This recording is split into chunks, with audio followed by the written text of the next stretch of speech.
Le Seigneur dit, ne soyez pas comme ceux qui ont oublié Allah. Allah a fait qu'ils s'oublient eux-mêmes. Ce sont eux, les transgresseurs. Ce verset est le verset 19 de la sourate 59. Méditez sur ce verset.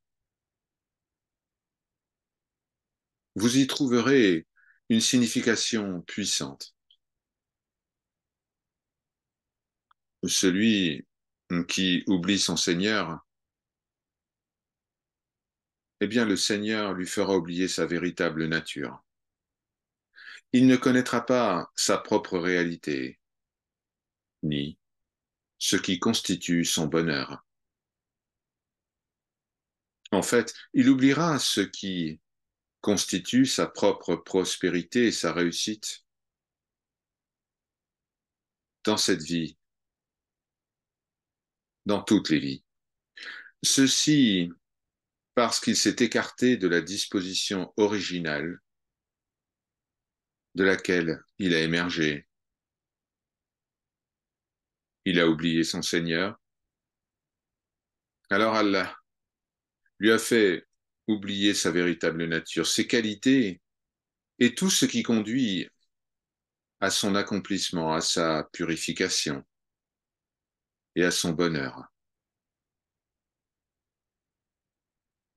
Dans la sourate 18, au verset 28, le Seigneur dit, n'écoutez pas celui dont nous avons rendu le cœur insouciant de notre souvenir. N'écoutez pas celui qui suit ses propres désirs et dont toutes les actions sont perdues. Celui-là n'a prêté aucune attention au souvenir du Seigneur, et ainsi son cœur et son esprit ont été bouleversés. En conséquence, aucune considération n'est désormais accordée au véritable bonheur ou à la purification de l'esprit et du cœur. Au lieu de cela, celui qui a oublié son Seigneur brise son cœur et provoque sa propre chute. Ananda Mahima en parle dans ses satsangs. Elle dit, celui qui croit que le Seigneur est éloigné de lui, Dudbodhi, celui qui ignore sa véritable nature, Durbodha, eh bien celui-là est destiné à la chute, Durgati. Celui-là est confus, il est incapable de retrouver son chemin.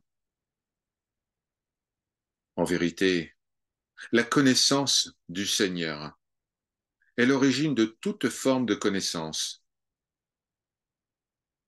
Elle constitue la base du bonheur du serviteur, la base de sa perfection et de son amélioration dans cette vie.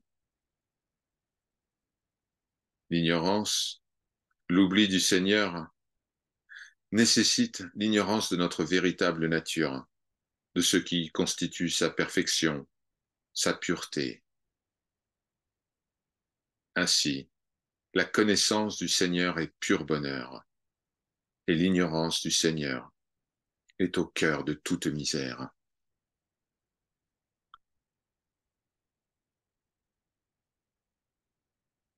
La tradition nous dit, pour connaître le Seigneur, invoquez-le, quel que soit son nom, car tous les noms magnifiques, lui appartiennent. Dans la sourate 17, verset 110, on peut lire, invoque le Seigneur, invoque le gracieux, quel que soit le nom que tu lui attribues, car tous les noms les plus magnifiques lui appartiennent. Sri Krishna dit la même chose dans la Bhagavad Gita. Au verset 24 du chapitre 9, il dit à Arjuna, je suis le destinataire et le maître de tous les sacrifices, mais je ne suis pas reconnu tel que je suis. Le Seigneur crée le monde, il le détruit, il le recrée à nouveau. Dans la sourate 30 au verset 2, on peut lire, c'est le Seigneur qui crée,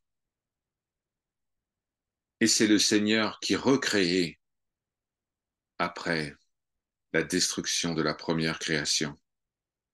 Et cela est très facile pour lui.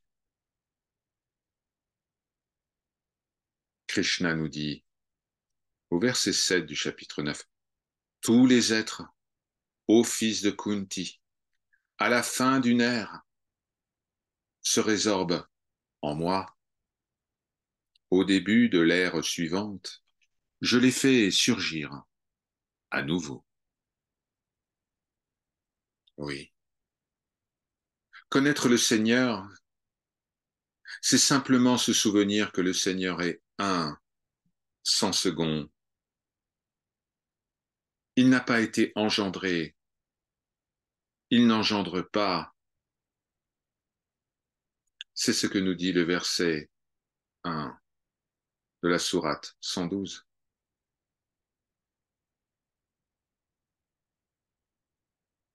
Ananda Mahima dit,